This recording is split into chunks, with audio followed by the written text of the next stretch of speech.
আল্লাহ রাব্বুল আলামিন ইব্রাহিম আলাইহিস সালামকে বলেছিলেন স্ত্রী এবং সন্তানকে জনমানব শূন্য কাবা ঘরের পাশে রেখে আসতে। ঠিক আছে, জানি তো আমরা।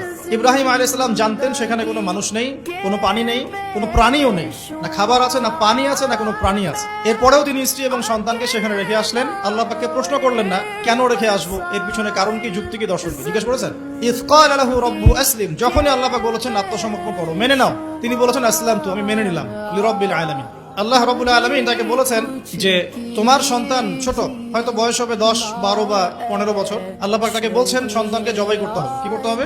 জবাই করতে হবে। তিনি চলে গেলেন, সন্তানকে বললেন ইয়া বুনাই, হে আমার সন্তান, যার নাম ইসমাঈল আলাইহিস সালাম, ইন্নী আরা ফিল মানামি আন্নী আযবাহুক, আমি আমার স্বপ্নে দেখেছি আমি তোমাকে জবাই করছি। কি করছি? জবাই করছি। আর নবীদের স্বপ্ন কিন্তু ওহী। নবীদের স্বপ্ন কি হয়? ওহী। ওহী মানে কি? আল্লাহর পক্ষ থেকে প্রত্যাদেশ, আল্লাহর পক্ষ থেকে মেসেজ। সবার স্বপ্ন কিন্তু ওহী নয়। নবীদের স্বপ্ন কি? ওহী। ওহী মানে আল্লাহর পক্ষ থেকে জ্ঞান, যেটা আল্লাহ পাক তার বান্দাদের মধ্য থেকে কিছু কিছু বান্দার কাছে পাঠান বাছাইকৃতভাবে।